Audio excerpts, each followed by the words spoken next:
Bueno, ¿qué tal? ¿Cómo están? Estamos en la presentación del libro Crimen, Castigo y Sociedad. Yo me presento. Mi nombre es Joaquín Streger. Yo formo parte de la editorial Pluriverso Ediciones. Somos una editorial autogestiva que nació en el seno del grupo de estudios sociales estructuralistas y postestructuralistas de Chino Germani y luego fue incorporando personas de otros espacios académicos. El libro que vamos a presentar hoy es Crimen, Castigo y Sociedad. No voy a hablar mucho del libro porque lo voy a dejar directamente a quienes expongan al respecto, pero sí aclarar que forma parte de la colección Clásicos en Plural, junto con otro libro que se llama La Preeminencia de la Mano Derecha, de Robert Hertz. Asimismo, les cuento que actualmente en el catálogo de la editorial hay otros dos libros que forman parte de la colección no euclidiana. Por un lado, La Oscuridad y los Espejos, ensayo sobre la cuestión criminal de Sergio Tonkonov, que es muy afín a la temática que nos convoca hoy. Y por otro lado, el otro libro de esa colección es El Goce Político, Discurso, Psicoanálisis y Populismo, de Yanis Stavrakakis. Si quieren buscar información sobre la editorial, pueden ingresar al sitio web o a través de redes sociales de Facebook e Instagram. Y si les parece, comenzamos con la presentación de hoy. Paso a presentar al primer expositor. Les voy a ir presentando a medida que vayan tomando la palabra y cada cual tendrá unos 15 minutos aproximadamente para llevar a cabo su respectiva exposición. Bueno, empezamos con Juan Pegoraro, es un doctor en ciencia política de la Universidad Nacional Autónoma de México, director fundador de Delito y Sociedad, revista de ciencias sociales, director fundador de la materia Delito y Sociedad en la Facultad de Ciencias Sociales de la UBA, de la cual hoy es profesor consulto. Ha dedicado más de 30 años a la docencia y a la investigación sobre las diversas dimensiones vinculadas al control social, el poder de castigar y el delito, cristalizadas en diversas y numerosas producciones, destacándose La sociedad moderna y los lazos sociales de la ilegalidad en el 2008 y Delito y política penal del 2009. Así que, Juan, te dejo la palabra para cuando quieras comenzar.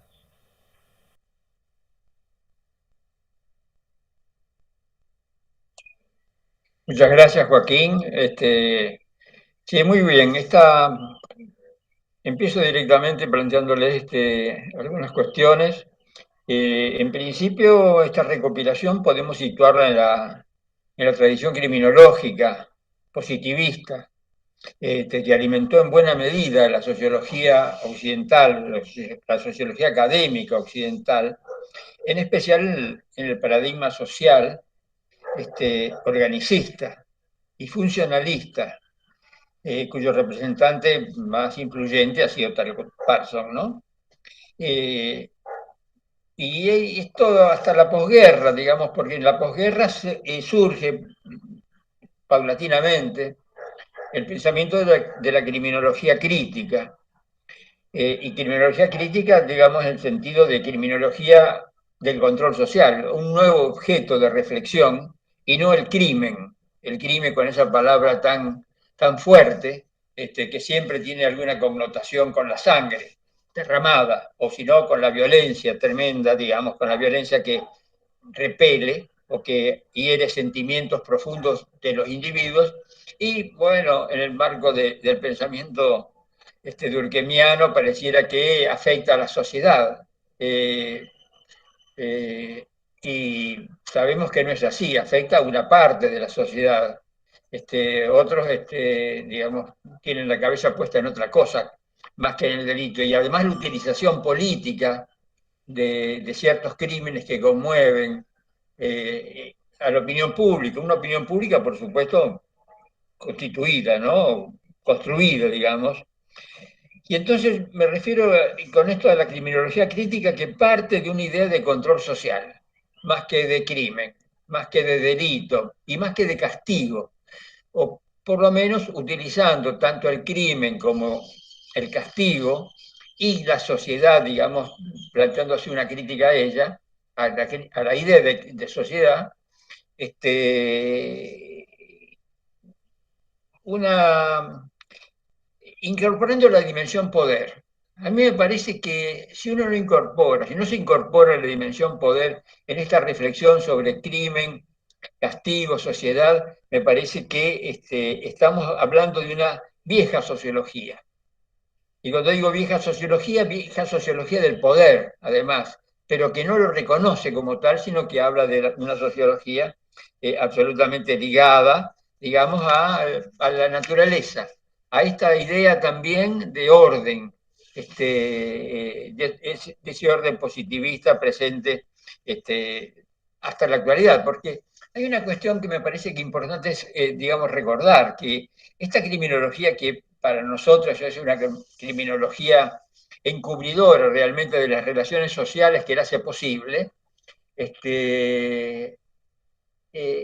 se ha prolongado, o sea, no obstante la lucha y la participación de la criminología crítica contra estas ideas positivistas, sobre todo, bueno, una expresión muy clara y casi yo diría muy utilizada, es la del hombroso, el hombre delincuente, la peligrosidad, y me parece que ahí es donde podemos plantearnos una cuestión que tiene que ver con qué papel juega en estas definiciones de crimen, de castigo y de sociedad el orden social. Cuando digo orden social quiero decir no, o sea, una idea de control social que se enfrenta con la idea de sociedad, una sociedad que tiene que ver con un principio contractualista, con un principio asociativo, con un principio de paz, diría. Me atrevo a decir esto, con un principio de paz, de pacificación, de paz. Pero el control social diría, no, no hay paz, hay pacificación, porque la paz significa que se ha logrado vencer, se ha logrado derrotado, se ha logrado en esa guerra social permanente, en una sociedad binaria de la que habla Michel Foucault, me parece que da una idea, me parece mucho más sustantiva para entender estas relaciones entre el crimen, el delito, el castigo y la sociedad. Y entonces, incorporando esta dimensión poder, nos encontramos ausentes en estos trabajos de estos intelectuales realmente, yo diría, brillantes, ¿no? O sea, y digamos que hemos incorporado en gran medida como referencia intelectual en la cátedra, bueno, que habíamos incorporado y ahora está a cargo de Victoria Ranguni. Y entonces diría que yo diría que se trata de una discusión al interior de ese campo académico de la criminología instalada en Europa. Y esto me parece que no es poco, digamos, tiene mucha importancia digamos que se habla del crimen, del castigo y de la sociedad desde Europa. Digo, el mundo no es solamente Europa, el mundo es un mundo mucho más allá de Europa, y además a mí me parece que las referencias al crimen, al castigo y a la sociedad de estos intelectuales omiten plantearse el crimen fuera, más allá de la Europa occidental. Y cuando digo más allá de la Europa occidental, estoy diciendo de los crímenes de la Europa occidental, de los crímenes producidos en África, Asia, América Latina, perdón, América en su conjunto, ¿no? Y esto me parece, porque, ¿por qué no lo tienen presente los europeos, los crímenes que produjeron en estos otros continentes, a los cuales le prosiguen en gran medida con una política ya no colonial, sino neocolonial? Y entonces eh, me parece que obviar este señalamiento habla más que obviar, señalar esto, me parece que hace digamos, a la tradición de, digamos, del pensamiento sociológico crítico de la criminología, porque nos permite, digamos, escudriñar o investigar alrededor de el poder de castigar. El castigo no es para castigar requiere tener poder. O sea, no existe el castigo, existe el poder de castigar. Y este poder de castigar tiene que ver, por supuesto, con esto que recién hacía referencias, que es a la cuestión de los crímenes cometidos que no merecen reflexión de estos autores, pareciera, porque estamos hablando de principios del siglo XX, no estamos hablando digamos, eh, antes de la Avenida de Colón. Ya con la Avenida de Colón a la América, por lo menos, y no me voy a referir a África o Asia porque, digamos, tiene otra historia, el crimen fue una cuestión de la naturaleza de esa política colonial. No hubo política colonial sin crimen. Y esto me recuerda la justificación de los crímenes de las políticas coloniales. ¿Por qué? Porque los considerados pueblos originarios eran considerados semi-humanos. Recordemos la novela es decir, un poco, poco serio, digamos, ¿no? El corazón de las tinieblas de Joseph Conrad, ¿no? Cuando remontando el Mekong, el personaje dice, cuando había un grupo de personas, mejor dicho, pucha, no decir, ¿cómo voy a decir personas? Había unos seres ahí que lo saludaban y entonces el personaje, Kurz, dice, creíamos que eran, sospechábamos o teníamos casi la presunción de que eran casi humanos. Y entonces los crímenes se justifican porque eran casi humanos. Y esto me parece que habla bien digamos, remite a una preocupación de Marx que ha sido muy importante, porque no obstante la ausencia en casi todos los trabajos de la recopilación, realmente bien interesantes y que te meten en el tema, digamos, en un tema que está en la discusión todavía, pero una discusión, yo diría, intelectual con muy poca referencia a la política penal. Y esto, bueno, nosotros estamos desde la criminología crítica, la preocupación es la política penal, no es el crimen. El crimen, el delito, son cuestiones que tienen que ver, digamos, yo diría así, con la policía y con los jueces y con los operadores jurídicos o con los operadores penales. No tiene que ver realmente con una defensa o una posición contradictoria o enfrentada, si quieren, con estas ideas, digamos, de la peligrosidad y del hombre delincuente. En todos estos trabajos está muy presente el hombre delincuente, al estilo del Lombrosiano. Y eso es una cuestión que todavía, digamos, en Argentina por lo menos, el pibe chorro, ¿sí? O el joven pobre, vestido con ciertas características, gorrita, etcétera, sobre todo muy joven y con esa vestimenta, es sospechoso. Y la sospecha no es solamente una sospecha sin consecuencias, es una sospecha que produce tremendos daños sociales a esa franja importantísima, cuantitativamente importante de la sociedad. ¿Por qué? Porque son generalmente detenidos, además de muchos de ellos muertos por el gatillo fácil, y lo peor del caso es que la opinión pública lo justifica. Hasta tenemos el caso en Argentina de que Patricia Bullrich, que fue la jefa de seguridad, la ministra de seguridad de un gobierno durante 4 años, el gobierno anterior a condecoró a un agente de policía que mató a un joven que había cometido un delito de sangre, había acuchillado a alguien para sacarle la cámara fotográfica, y mientras corría, se iba allá, lo corrió y con 2 tiros lo mató. Entonces yo digo que no es solamente una cuestión con pocos efectos, digamos, no es una discusión intelectual, es una discusión que tiene que ver con la política, que tiene que ver con la política penal. Ahora, Marx, ¿qué hace? Marx es otra cosa. Marx habla de un trabajo muy, digamos, cuando era relativamente joven, escribe el robo de leñas, escribe, digamos, la relación de la ley y el robo de leñas, ¿no?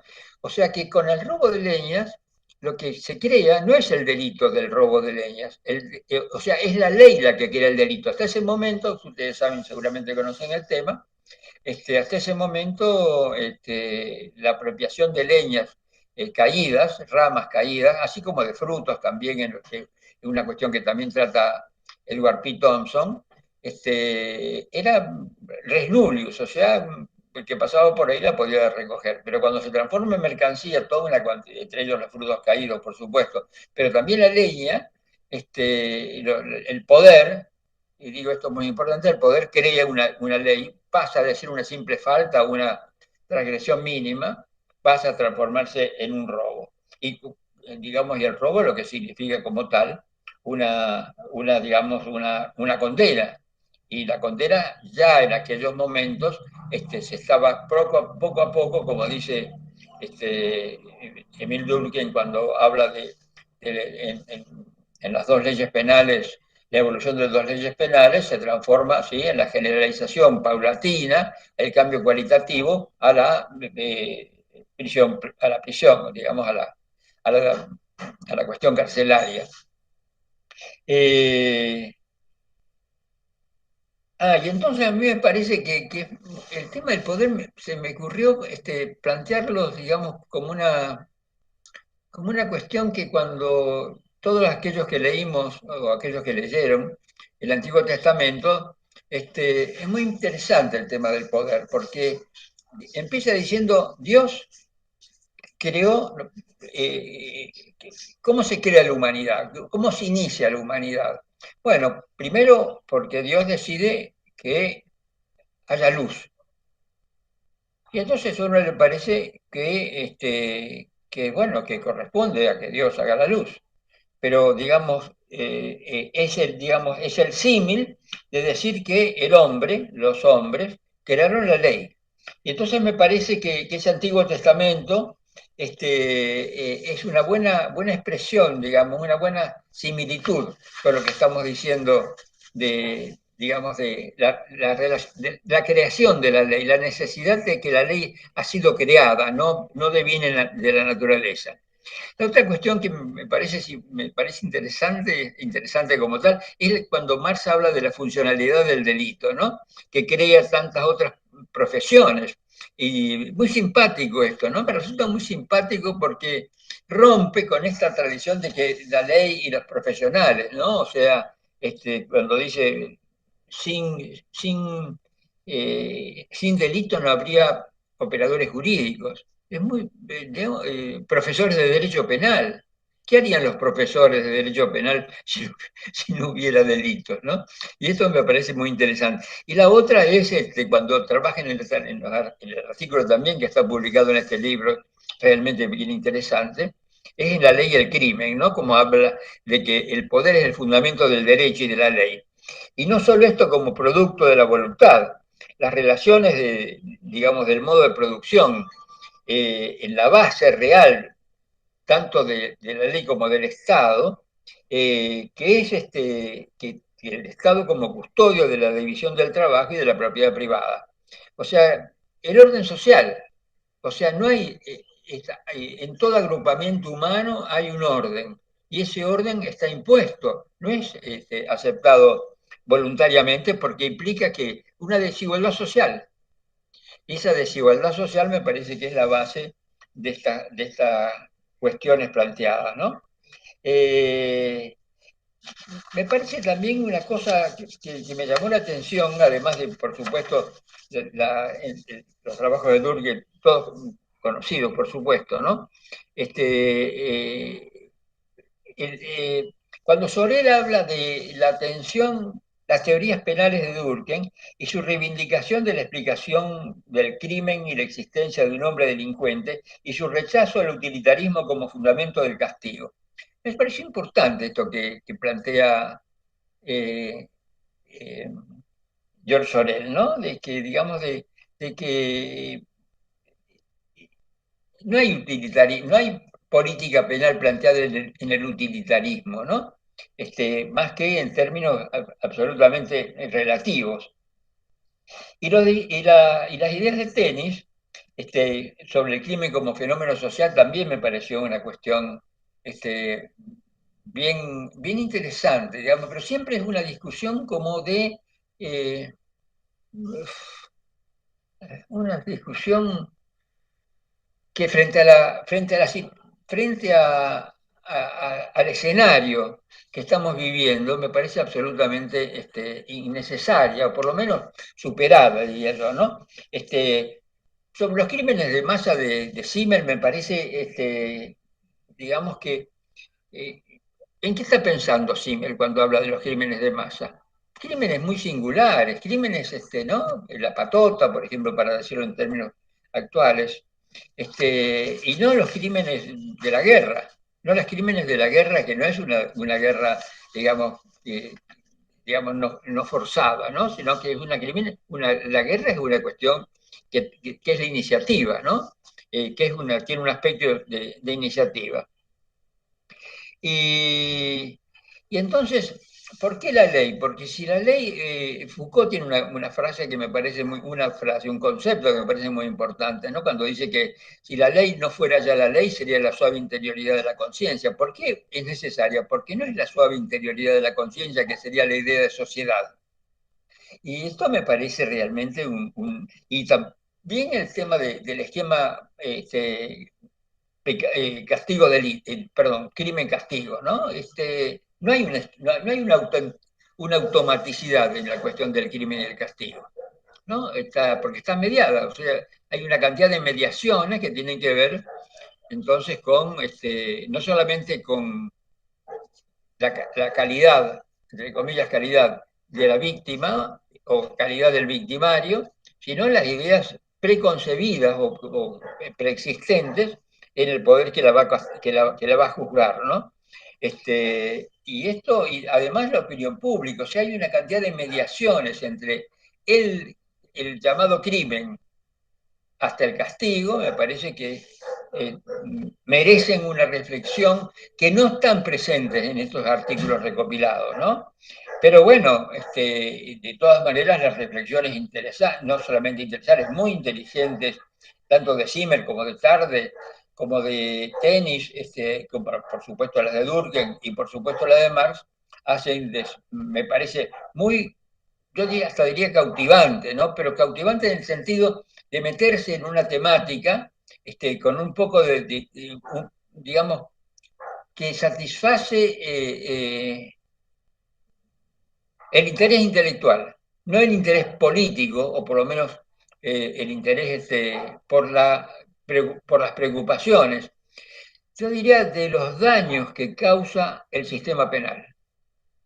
¿Qué quiere decir con esto? Y que, digamos, el sistema penal, digamos, que responde a una política penal, ha producido más víctimas en la historia humana, más víctimas que los crímenes individuales o los hechos que son considerados crímenes.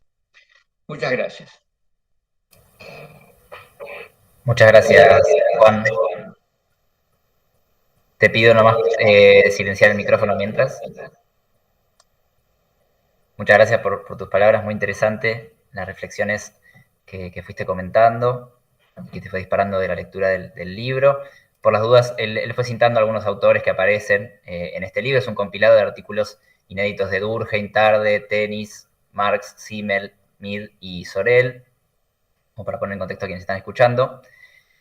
Y ahora, si les parece, voy a pasarle la palabra a Máximo Soso, que es abogado y doctor en Derecho por Facultad de Ciencias Jurídicas y Sociales de la Universidad Nacional del Litoral. Es profesor titular ordinario de Sociología y Criminología de la Facultad de Ciencias Jurídicas y Sociales de la misma universidad y director de la maestría en Criminología de la Facultad de Ciencias Jurídicas y Sociales de la misma. También es director de Delito y Sociedad, de la Revista de Ciencias Sociales, las ediciones de la Universidad Nacional del Litoral que mencionaba, y destacamos que ha publicado más de 75 capítulos de libros y artículos y 11 libros en el campo de los estudios sociales e históricos sobre la cuestión criminal. Sus últimos libros son Postneoliberalismo y Penalidad en América del Sur, de Claxo de Buenos Aires de 2016, donde fue compilador, y Locura y Crimen, Nacimiento de la intersección entre los dispositivos penal y psiquiátrico, de Didot, también de Buenos Aires en 2015. Así que Máximo, te pasamos la palabra. Muchas gracias, Joaquín. Muchas gracias por la invitación a esta presentación del libro Crimen, Castigo y Sociedad, y por la oportunidad de poder compartir algunas ideas sobre la lectura de este tipo de textos en nuestro presente. Así que bueno, en líneas generales, como acaba de decir Joaquín, se trata de un libro en el cual se publican algunos textos clásicos producidos por una serie de intelectuales fuertemente asociados al campo de la sociología de fines del siglo XIX y comienzos del siglo XX. El último texto en términos de la fecha en la cual se escribieron originariamente es el texto de George Schmidt, La psicología de la justicia punitiva, mientras que el primer texto, el texto de Marx, es un texto de los años 1850, un texto de los varios textos periodísticos producidos por Marx en diversos medios de prensa, especialmente durante esa década y durante la década de 1860. O sea que recorre de algún modo unos 50 o 60 años de historia del pensamiento social europeo, el libro, incluyendo obviamente materiales que que responden a diversos tipos de orientaciones, a diversos tipos de tradiciones, y autores que le han dado mayor o menor centralidad al problema del delito y del castigo, respectivamente. En algunos casos, autores que le han dado más centralidad, en otros casos, autores que le han dado menos centralidad a lo largo de toda su trayectoria intelectual y de la producción de una obra dedicada fundamentalmente a entender la vida social. Como tal, me parece una iniciativa súper interesante. Nosotros, desde Delito y Sociedad, revista de Ciencias Sociales, que fundó el colega y amigo Juan Peoraro y que ahora dirijo yo, desde hace muchos años venimos bregando por el esfuerzo de publicar este tipo de textos. De hecho, varios de los que están aquí están publicados también en Delito y Sociedad desde la década del 90. Nos parece muy importante, a mí me parece muy importante en general poner a disposición estos textos del público y que el público los pueda leer, pueda discutirlos. Es muy importante también para la enseñanza de la historia del pensamiento social sobre estos temas, tanto en las carreras de grado como en las carreras de posgrado que de algún modo se relacionen con estas temáticas, con lo cual creo que el libro hace una contribución significativa a ponerlos ahí a disposición del público de un modo fácil, digamos, compilado juntos, y invitando también a hacer un recorrido, que es de algún modo el que el texto plantea.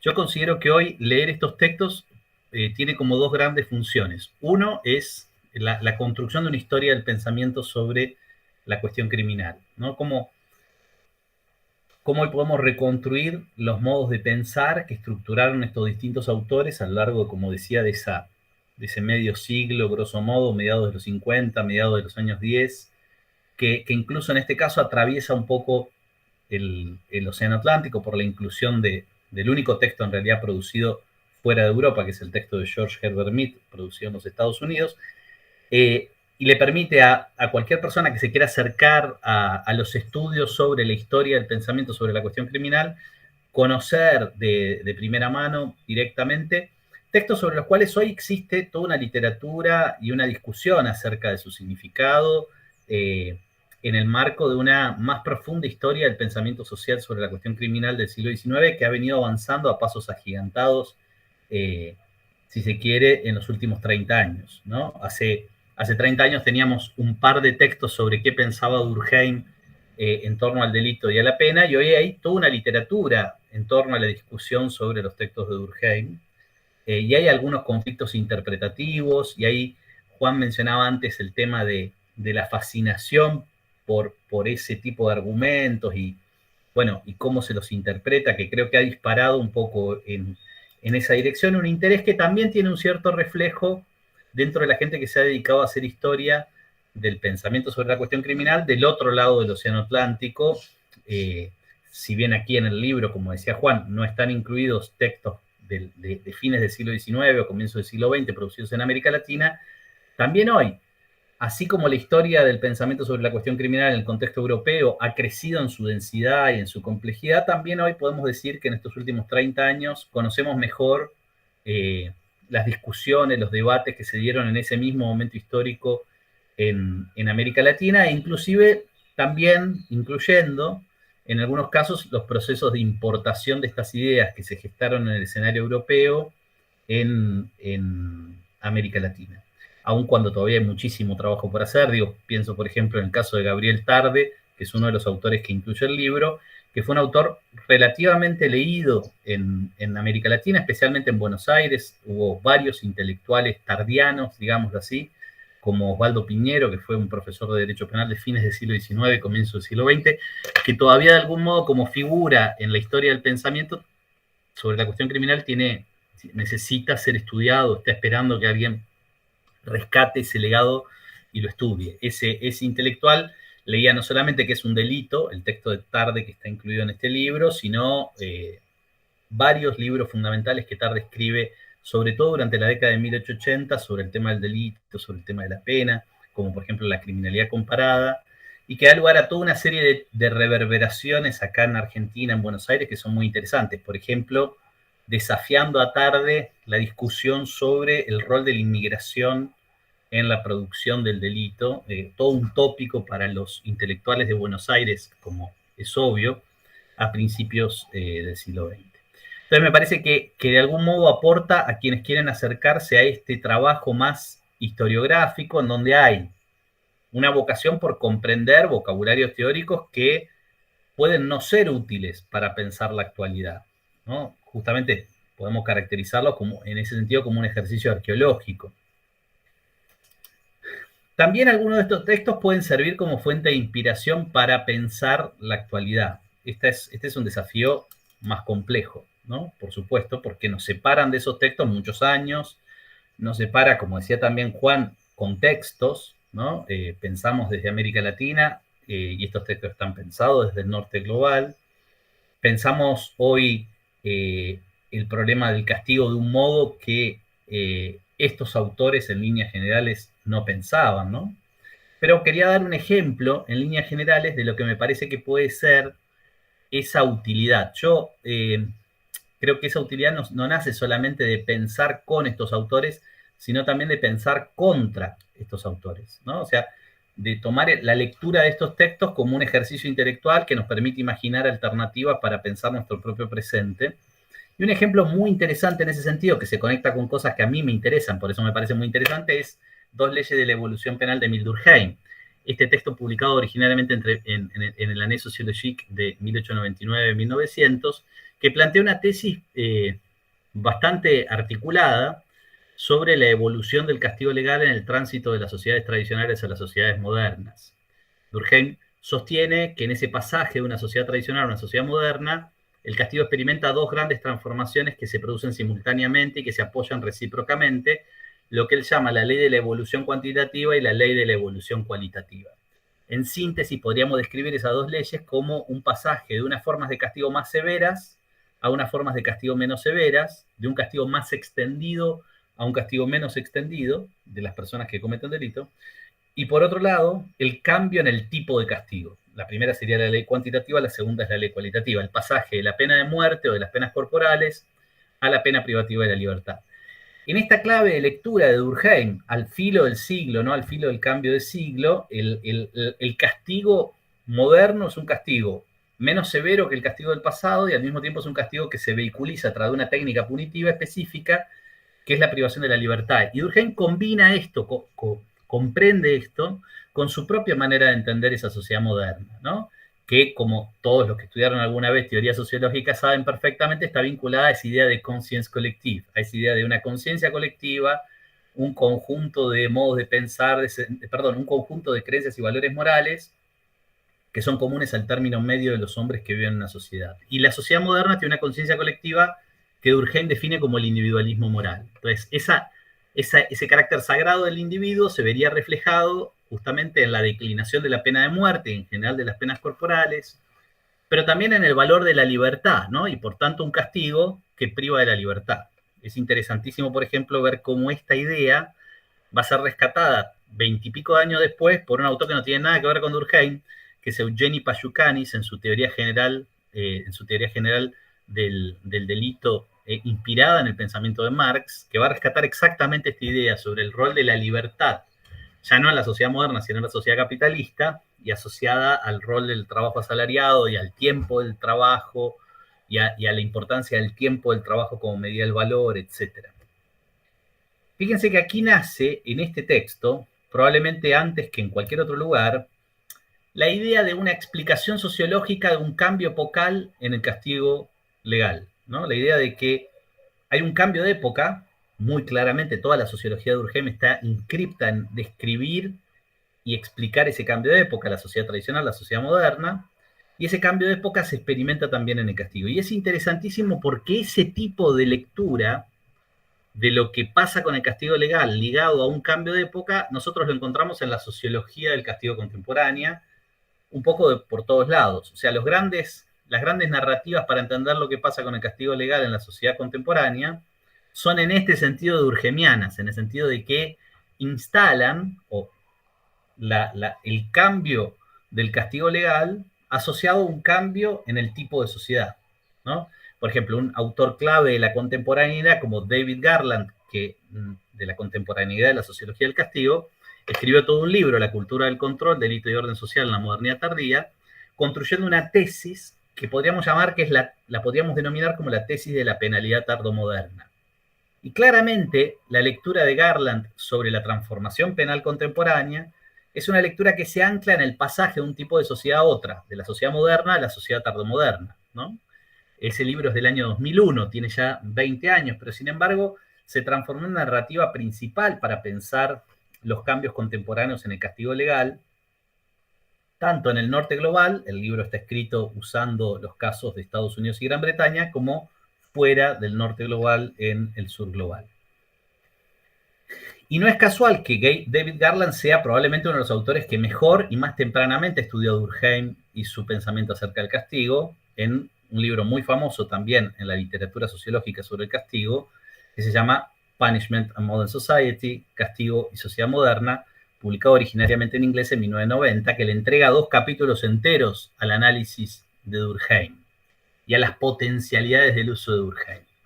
Entonces, vemos ahí cómo este rastro de un texto clásico de los que están incluidos en este libro reaparece en el debate contemporáneo acerca de la sociología del castigo, ¿no? Y nos impulsa a pensar en una dirección, que es la dirección de que lo que pasa con el castigo contemporáneo tiene que ver con un cambio de época, con un cambio de tipo de sociedad, aun cuando obviamente Garland y otro montón de autores que trabajan con una narrativa similar no piensan ese cambio de época como lo pensaba Durkheim.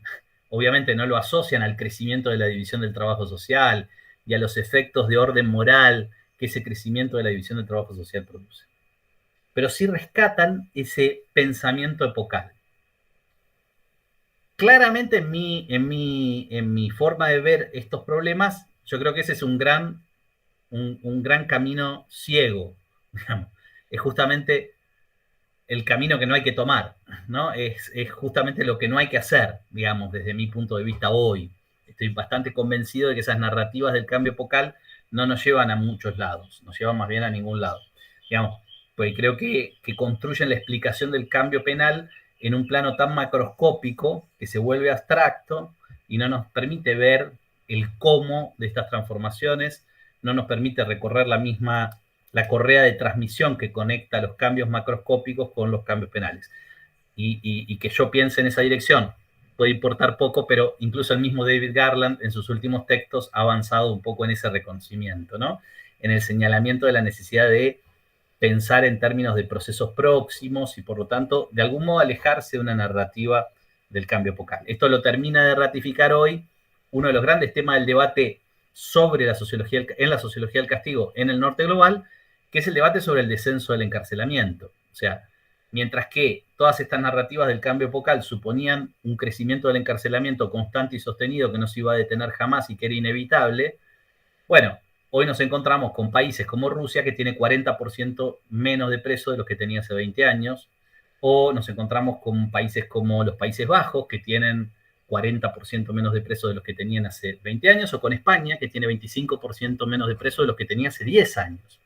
Entonces, estos cambios están instalando, de algún modo, una puesta en cuestión de esta lógica del cambio epocal. Pero uno podría decir que en la sociología del castigo, una de las primeras manifestaciones de esa lógica del cambio epocal es precisamente dos leyes de la evolución penal. Entonces, en ese ejercicio que acabo de hacer en forma muy sintética, por supuesto, me parece que uno puede ver la utilidad de leer estos textos, más allá del ejercicio historiográfico que a mí, que estoy muy interesado en el siglo XIX, me parece apasionante, en sí mismo fascinante, pero que incluso puede servir más allá de ese trabajo, digamos, preocupado por el pasado, ¿no? Nos puede servir para pensar en el presente, con la condición, por supuesto, de que ese pensar sobre el presente no sea pensar en términos de aplicación, sino, por eso decía, no es pensar con, sino que muchas veces es pensar contra. Paro aquí, muchas gracias. Muchas gracias, Máximo, por esa lectura que propones del libro. Si les parece, ahora le pasamos la palabra a Victoria Rangugni. Ella es magíster en Sistema Penal y Problemas Sociales por la Universidad de Barcelona, profesora a cargo de la materia de Delito y Sociedad en la Facultad de Ciencias Sociales de la UBA. Forma parte del Consejo de Redacción de Delito y Sociedad, revista de Ciencias Sociales. Se desempeña en el campo de la investigación en el Instituto Gino Germani, también de la Facultad de Ciencias Sociales de la UBA, e integra el programa de estudios del control social de la misma institución, el PECOS. Autora de numerosos artículos en el campo académico del delito y la seguridad y cómo ello se vincula con el neoliberalismo. Así que le pasamos la palabra a Victoria. Bueno, muchas gracias. No sé si se escucha bien este formato que está caracterizando nuestros encuentros últimamente, no es el que me resulte más fácil de gestionar. Así que, bueno, saludo a todos y a todas los que están escuchando esta presentación, particularmente a Máximo y a Juan, compañeros, colegas, amigos de recorridos comunes por este campo de estudios del control social.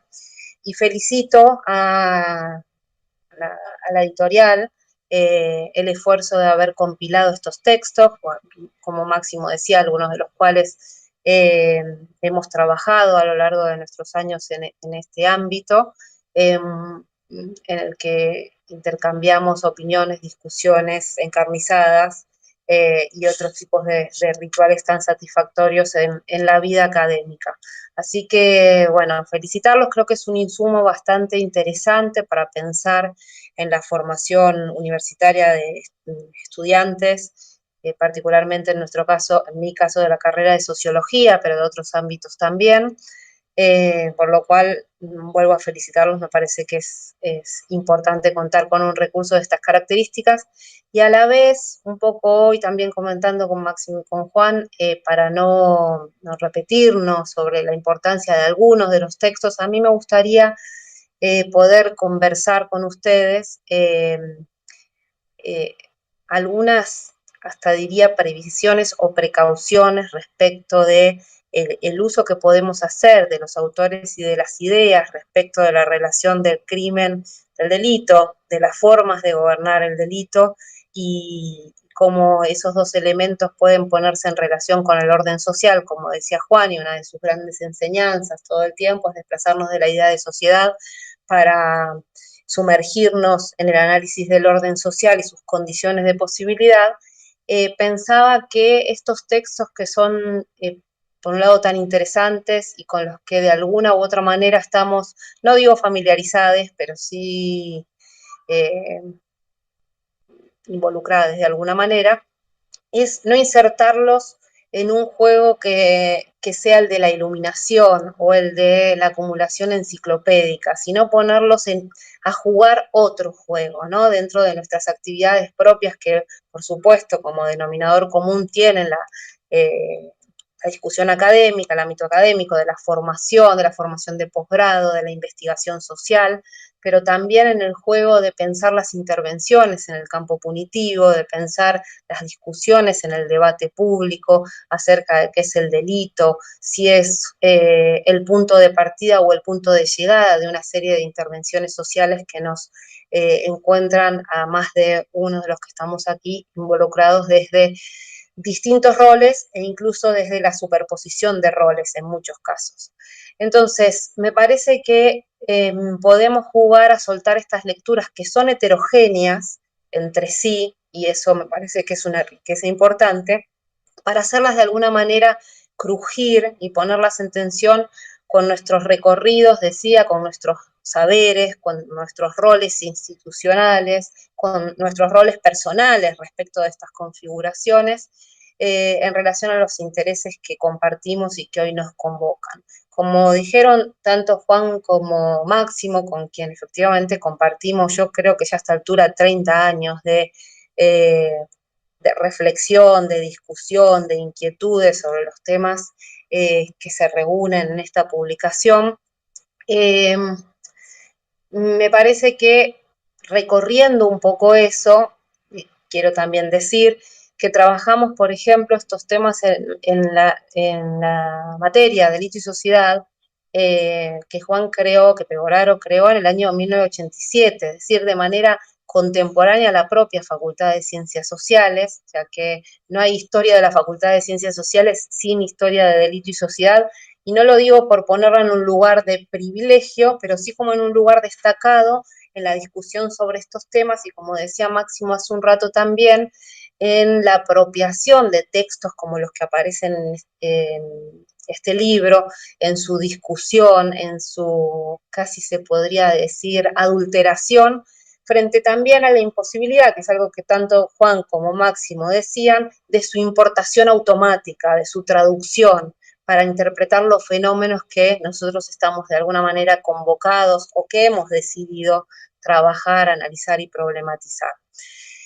De la misma manera, en el año 1992 se crea la revista Delito y Sociedad, definida como una revista de ciencias sociales, ¿no? Y no como una revista de criminología, de derecho penal, es decir, cómo insertar estos fenómenos en el campo de las ciencias sociales para ponerlos permanentemente en tensión. Porque como también decía Juan, creo que todos nos identificamos con los tributarios de una criminología que es por definición crítica, aunque podríamos estar entre 15 y 20 años discutiendo qué es la criminología crítica, sí podemos estar de acuerdo en un minuto que nuestra mirada sobre el pensamiento acerca de qué es el delito, qué es el castigo y qué es el orden social es predominantemente crítica. Entonces, en esos mismos términos también es difícil la lectura de estos autores y sus ideas desprovistas de todas las mediaciones, algunas de las cuales hablaba Juan, pero particularmente desprovistas de nuestros propios recorridos institucionales, académicos, políticos y demás. Por eso menciono, por un lado, la historia de la materia de delito y sociedad, que necesariamente necesita recrear, forzar estas discusiones de la revista Delito y Sociedad, del programa de estudios de control social que nos vio durante tanto tiempo tener estas discusiones, del programa Delito y Sociedad de la Universidad Nacional del Litoral. Y también la lectura de estos textos que ustedes nos proponen nos invitan de alguna manera a revisitar ese propio recorrido y a revisitar el lugar que estas posiciones, que estas disputas de sentido en torno a qué es la criminología, qué es el delito, qué es el castigo, nos llevó a protagonizar en los últimos 30 años. Es decir, hoy es muy difícil, por suerte, leer a estos autores sin que nuestra clave de lectura esté de alguna manera gratamente distorsionada por esos recorridos. Y eso me parece que es importante también de traer a la presentación de este libro para valorarlo, no solo por de alguna manera traer de nuevo a la discusión algunos textos, sino también obligarnos a poner en la lectura de estos textos nuestros propios recorridos y nuestras propias preguntas sobre las problemáticas que aborda. Entonces, por un lado, discutir con la idea de que estos son textos olvidados, ¿no? Máximo también lo decía, pero es cierto que estos son textos que es necesario hacer reemerger recurrentemente, ¿no? ¿Por qué? Porque así como Juan mencionaba la criminología crítica, nosotros también podríamos pensar que no podemos leer los textos de Marx, los textos de Durkheim, todos los textos que integran este libro, sin pensar la forma en la que la mirada crítica de una criminología etiológica o una criminología, si se quiere, atravesada por las preguntas de la sociología, pero que tenía como pregunta principal la pregunta acerca del delito del infractor, ¿qué hizo esa criminología crítica con estos autores y con estos textos? ¿No? Hoy nuestras lecturas, Máximo recién nos reproponía la lectura de Dos leyes de la evolución penal, un texto largamente discutido en el seno del programa de estudios de control social, puesto en relación con otros textos, que también había desempolvado, ni siquiera podemos decir sacado del olvido, pero que de alguna manera había desempolvado Foucault en el 75 en Vigilar y Castigar, y que nos convocó a leerlo a través de esa clave de lectura en su momento, en los años 90, es hoy, en la medida en que es revisitado, necesariamente es revisitado con ese equipaje que traemos de esas relecturas que ya hicimos, ¿no? Lo mismo Tarde recordaba al releerlo y al verlo publicado en este libro, las discusiones que en el programa de estudios de control social a finales de los años 90 no solo habíamos hecho de Tarde, sino también de una suerte de panel ficticio con las ideas del positivismo argentino y sus reflexiones sobre las multitudes argentinas, por ejemplo, de la mano de Ramos Mejía, ¿no? Entonces, insisto, nuestras lecturas necesariamente están atravesadas por claves de lectura, a veces distorsivas, a veces promisorias y estimulantes, que nos convocan a partir de esta publicación a rediscutirlas con otros lectores, con lectores que se acercan por primera vez a estos textos. Y en ese sentido, vuelvo a ponderar la iniciativa de esta publicación. Por otra parte, también se recuperan textos que de alguna manera habían sido, entiendo yo, no sé si tangenciales a las miradas de la criminología crítica más preocupada por sostener el desbloqueo que había logrado pasar del estudio del delito y del infractor al estudio de los mecanismos de control, ¿no? Esa suerte de desbloqueo epistemológico que convierte la criminología etiológica en otra cosa, en una sociología de los mecanismos de control de los que, insisto, nosotros somos fuertemente tributarios. Y Garland, justamente, que Máximo lo citó, en su texto también largamente discutido en esa mesa del Germán y del Pecos, en su libro Castigo y Sociedad Moderna, ya nos advertía sobre la necesidad de alguna manera de recuperar en la centralidad del análisis la cuestión de los valores y las sensibilidades culturales para pensar la intensidad de la punición, los límites de la punición, no solo en cada macro momento epocal, como decía Máximo, sino en la especificidad de ciertos escenarios o horizontes culturales, para poder de alguna manera matizar el énfasis revisionista de los mecanismos de control y dominación que eran casi la herramienta por excelencia de nuestros análisis de aquellos que nos formamos en el marco de la criminología crítica pura y dura, por decirlo así.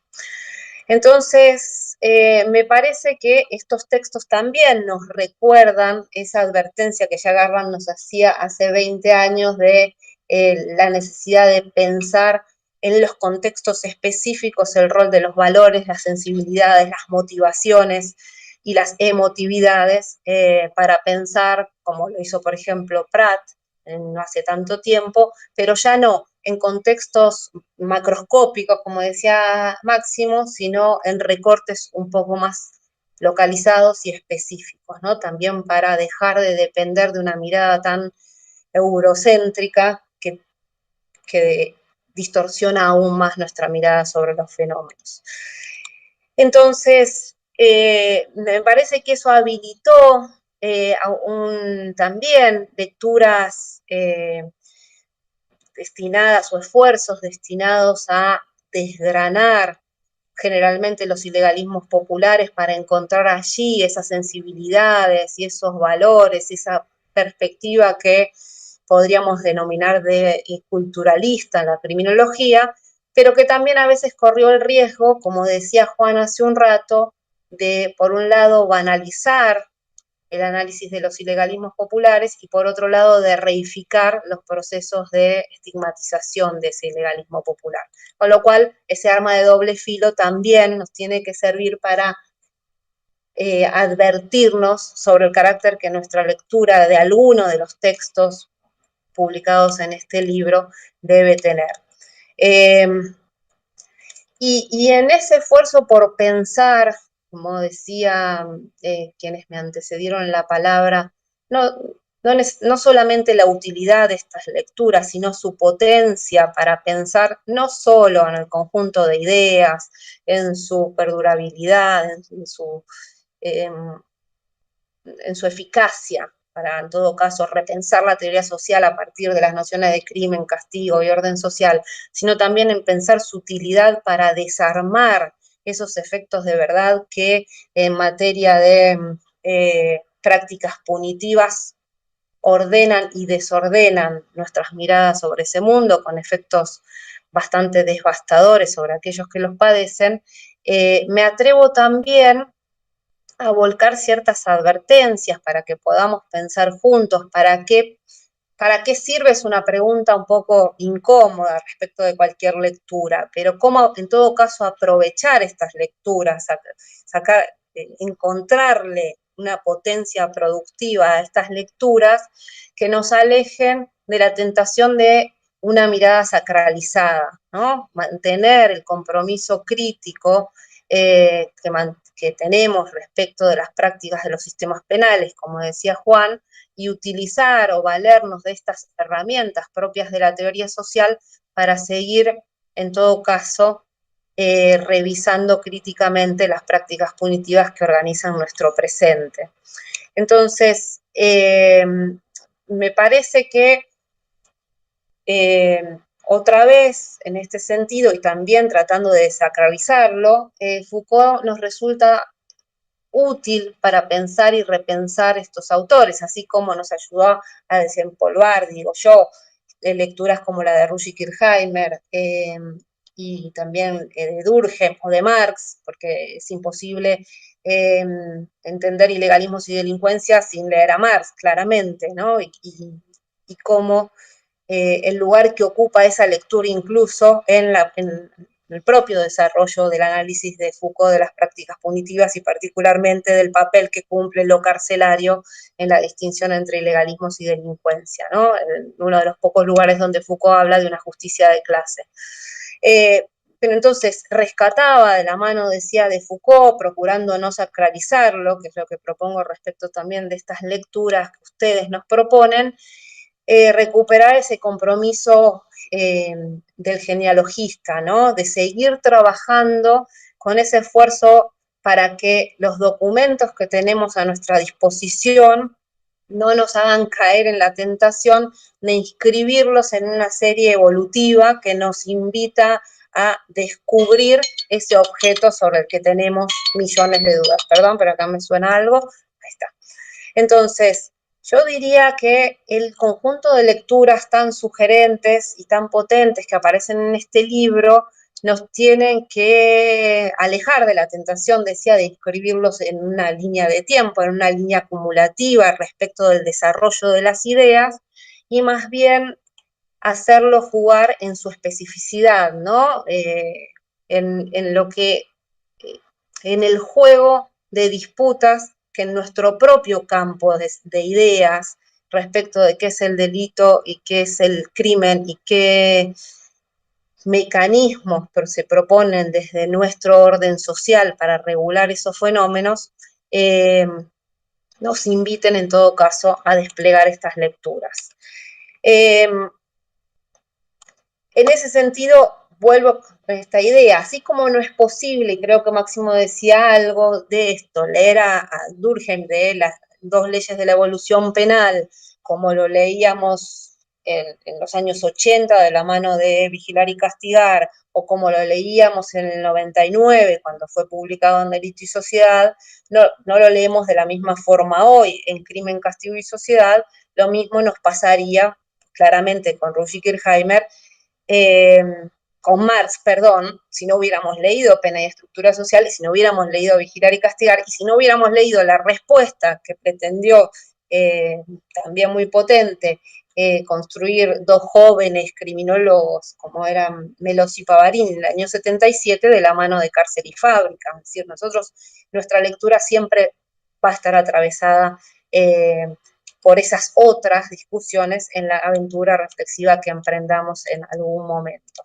Entonces, efectivamente, esta proposición y esta publicación es muy interesante en la medida en que no pretendamos buscar en cada uno de sus autores y en cada una de sus ideas el origen de alguna de nuestras preocupaciones o el origen de una explicación que nos va a revelar una verdad sobre el objeto crimen, sobre el objeto delincuencia, sobre el objeto sociedad, ¿no? En relación a esto que Juan decía de poner siempre atención en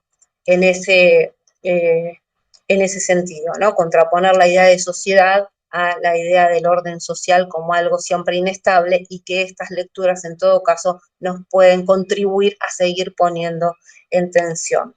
En ese sentido me parece que otra vez los textos nos generan más preguntas que respuestas, y que eso es siempre muy bienvenido, en la medida que no nos hagan caer en una discusión exegética acerca de qué es lo que propone cada uno de ellos, con quién están discutiendo, si tiene más valor una conceptualización u otra, sino que nos permitan impugnar las violencias de las prácticas punitivas en nuestras sociedades y nos permitan también impugnar la obscenidad de algunos privilegios.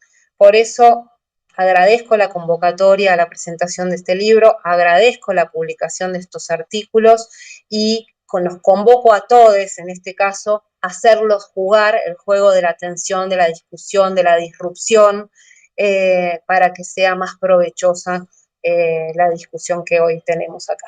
Así que muchas gracias.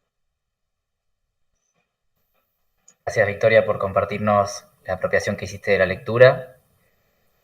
Y ahora vamos a pasarle la palabra al último expositor del encuentro de hoy, que es Sergio Sánchez Rodríguez, que además es el prologuista del libro en cuestión que estamos presentando. Es abogado por la Universidad de Chile y magíster en Sociología por la Universidad Academia de Humanismo Cristiano, autor de varios libros sobre historia del pensamiento criminológico y sobre teoría criminológica en general.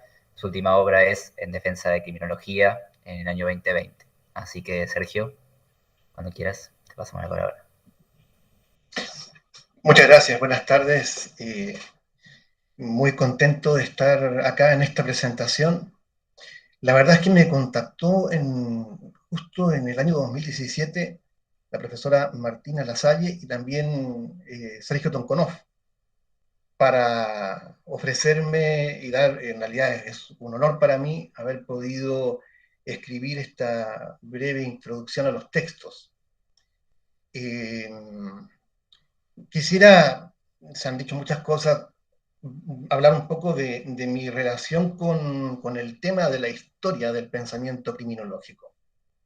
Y que quizás eso pueda, espero, servirle a alguien también como un punto de vista particular de la relación con la historia de estas ideas. Yo partí interesándome en la criminología desde la discusión en torno a la criminología crítica en Latinoamérica. De hecho, mi tesis de grado fue la primera que se defendió en Chile sobre la criminología crítica. Se llama Criminología Crítica, un intento de síntesis comparativa, donde parangonaba los desarrollos del nuevo realismo criminológico, del realismo de izquierda, fundamentalmente. Lo que podemos denominar minimalismo penal italiano, el garantismo, por otro lado, y y también los desarrollos del abolicionismo radical, y dedicaba un capítulo a la criminología crítica latinoamericana. Y me centraba especialmente en la famosa discusión aquella que se inicia con el artículo de Eduardo Noboa Monreal respecto del estatus epistemológico de la criminología crítica. Eso en la revista Doctrina Penal, después se reproduce en la revista Criminalia, y bueno, vinieron las réplicas de Lola Anillar de Castro, después del propio Noboa Monreal, interviene Rosa del Olmo, y posteriormente Roberto Vergali, sin perjuicio de otros intervinientes, como Bravo Dávila, por ejemplo. Y con posterioridad se ha vuelto una y otra vez a ese debate pienso por ejemplo en Carlos Elbert, en su libro Criminología Latinoamericana de 1996, y en una aportación más reciente de Iñaki Anitua sobre el mismo tema. ¿A dónde quiero ir con esta digresión?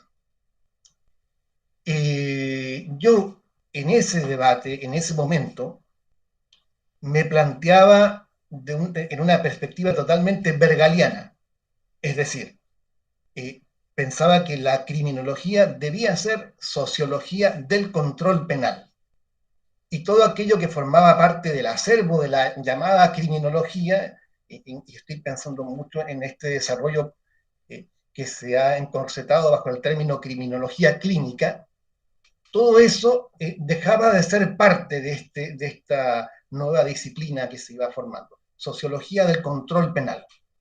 Incluso yo había comenzado a pergeñar un trabajo en los 90 que se llamaba así: Adiós a la criminología, porque quería no tener ninguna relación con eso. Y fue en ese momento en que leo el libro de Elbert en particular, Criminología Latinoamericana, donde analiza el debate, y a partir de ciertas claves que observo ahí, y comienzo a cambiar un poco mi reflexión respecto del tema. Creo que se fue dividiendo o polarizando el campo de una manera, a mi juicio, exagerada entre, por una parte, lo que se entendía por criminología crítica, y por otro lado, todo lo demás. Y ese todo lo demás comenzó a ser visto como, o incluso nombrado como positivismo criminológico. Y era una división un poco artificial desde el punto de vista de la historia de la criminología.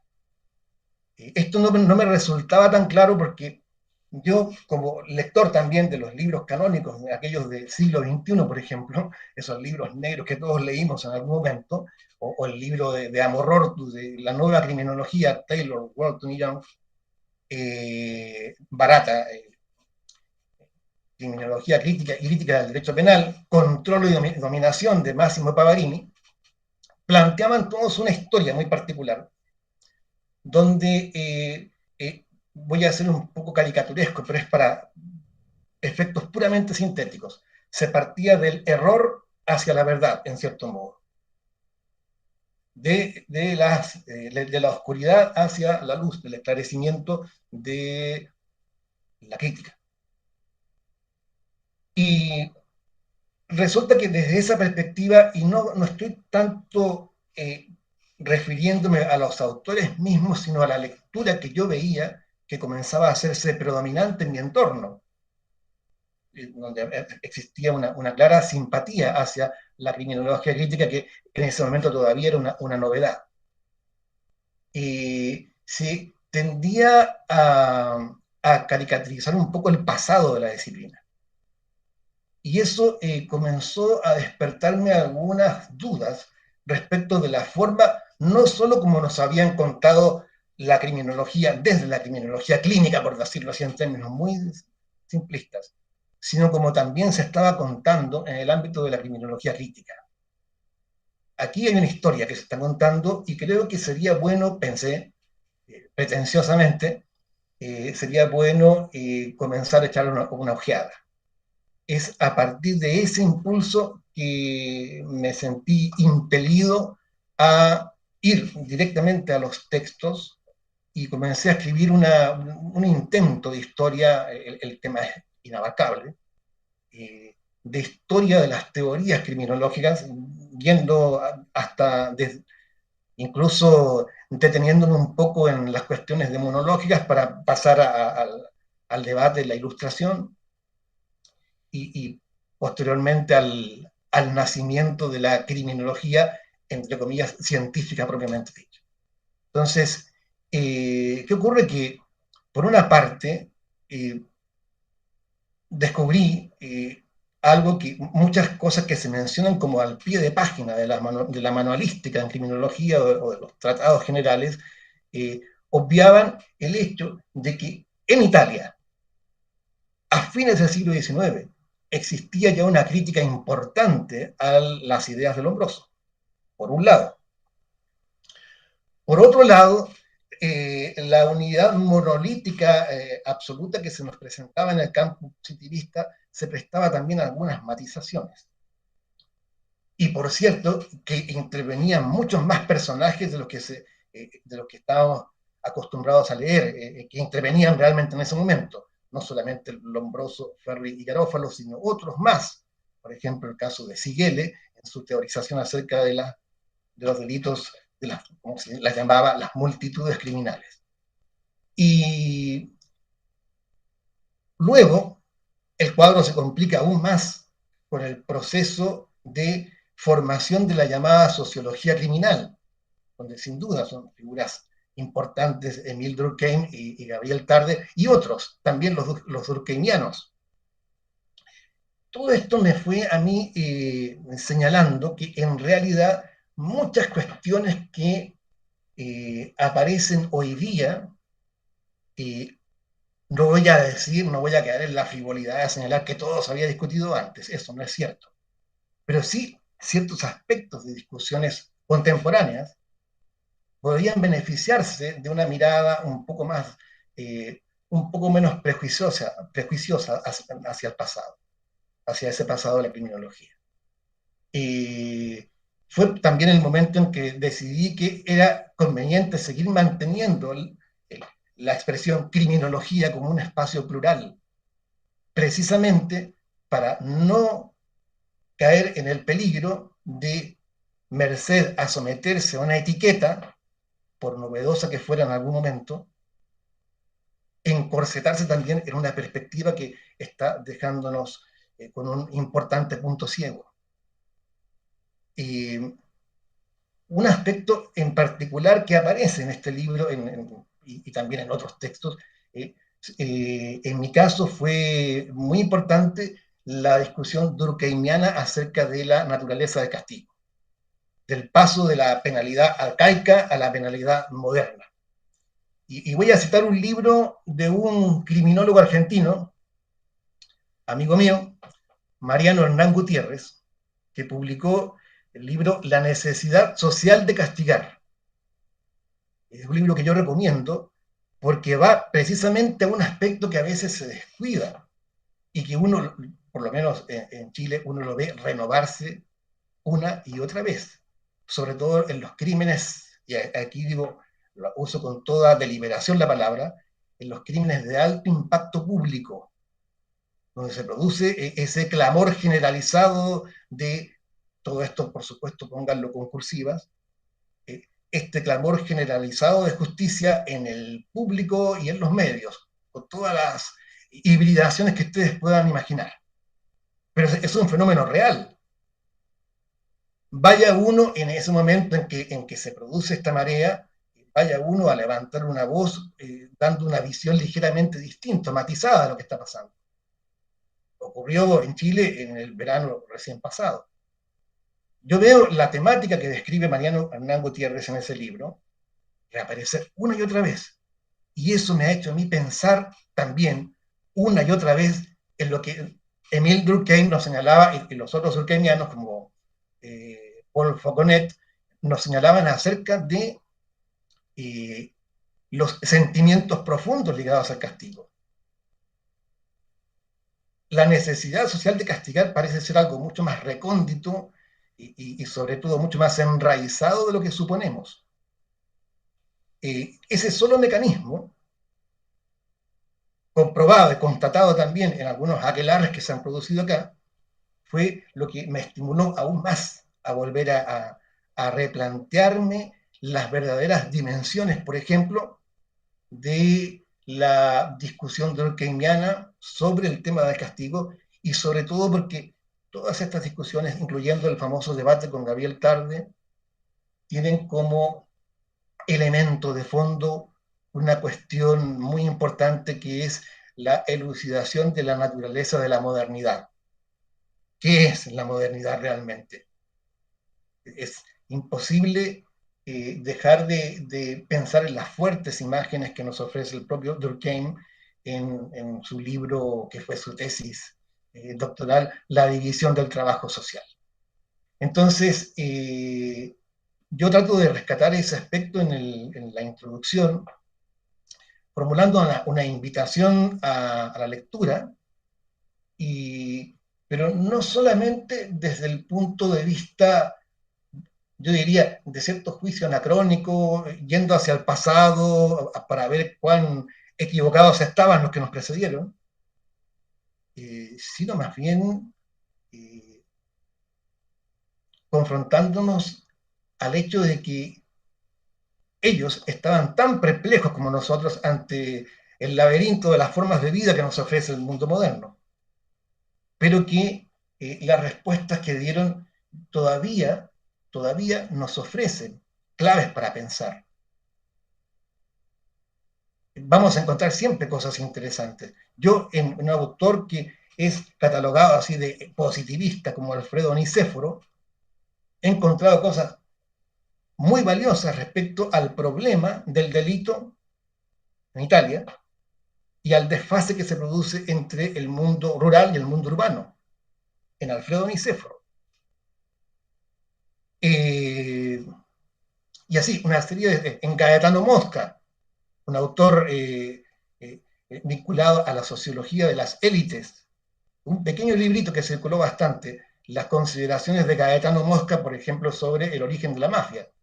Es un tipo de reflexión que uno no va a reproducir naturalmente, pero que resulta muy inspiradora, sobre todo porque mantienen yo diría, sobre todo ese tipo de reflexiones, mantienen un contacto muy vital, muy vigoroso con las fuentes de la cultura de la época. Hay una serie de elementos de complacencia literaria en todos estos autores que, por supuesto, nos enriquecen bastante, pienso yo.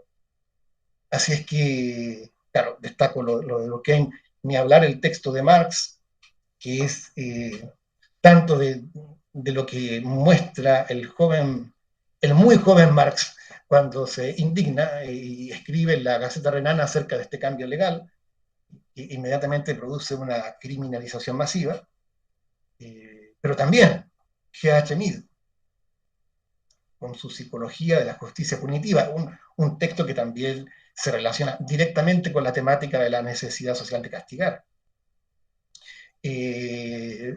Ferdinand Tönnies, que es un autor que aparece un poco preterido, afortunadamente se ha ido rescatando, pero respecto del cual se sabía muy poco en lo que toca a su pensamiento criminológico, por llamarlo así.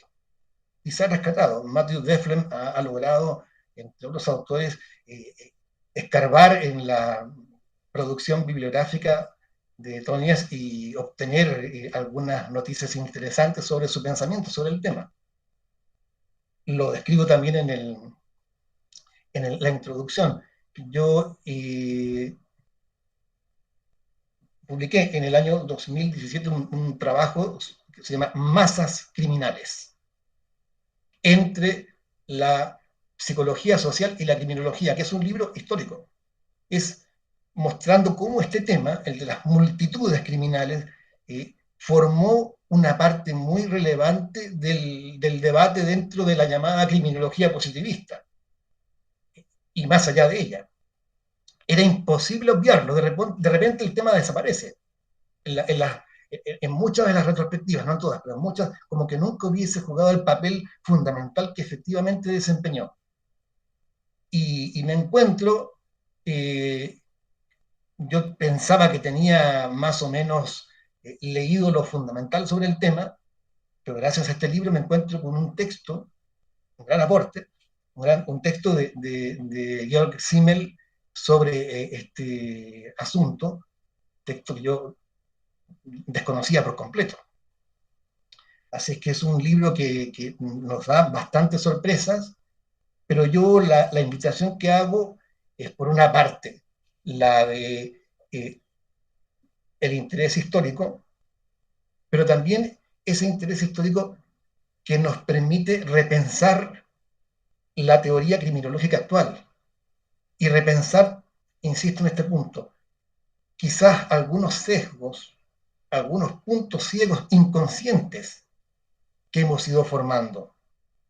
¿O es que acaso los que nos definimos en algún momento como criminólogos críticos creemos que estamos exentos de estar también en alguna medida olvidando cosas, pasando por alto otras, eh, eh, estigmatizando determinados planteamientos de manera muy apresurada?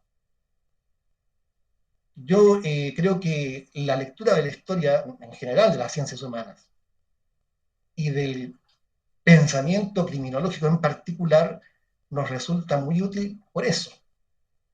No es solamente por un interés erudito, que también a mí me entretiene mucho, pero es con el propósito, un poco más civilino, de confrontar nuestras certidumbres de hoy con aquellos que pensaron la modernidad con un grado de perplejidad y asombro que no es tan distinto del nuestro. Esa es la invitación que yo hago. Y la verdad es que creo que ha sido un extraordinario logro. Me parece una muy buena idea reunir a estos autores en particular, y felicito a los profesores de la Universidad de Buenos Aires que estuvieron detrás de esta iniciativa. Recuerdo claramente a Sergio Tonkonov y a Martina Lasalle. Es probable que existan otras personas, así es que muchas gracias por la invitación también de Editorial Pluriverso. Me permitió decir algunas palabras. Saludo a Victoria, también a Máximo, y a todas las personas que me han escuchado en este momento. Muchas gracias por todo. Muchas gracias a vos, Sergio, por tus palabras y por las reflexiones que compartieron a todas y todos que estuvieron acá. Tengo que comentar que Juan Pegoraro se tenía que retirar por la presencia en un seminario, él lo había comentado, dijo que quizás podía llegar a volver, pero bueno, no era seguro. Así que, bueno, para comentar eso. Y en esta instancia dejo abierta la posibilidad para que tanto Máximo como Victoria como Sergio, si quedó algo pendiente, algo que quieran comentar respecto de las exposiciones, sobre todo quienes se pusieron primero y quieran comentar algo de quienes se pusieron después, lo pueden hacer. Sí, Victoria. No, yo simplemente, además de agradecer, también agradecer a Sergio, a quien no conozco, creo personalmente, probablemente hayamos compartido algún seminario, alguna discusión, que podamos recrear en todo caso la presentación y la discusión sobre estos textos cuando tengamos posibilidad de hacerlo presencialmente. Abrimos el espacio de la materia de delito y sociedad en la cátedra, que en primer cuatrimestre 2022 volveremos a la presencialidad para poder recrear esta discusión, esta presentación, abrirlo a los y las estudiantes. Así que, bueno, poder tener esa posibilidad para seguir pensando estas cuestiones.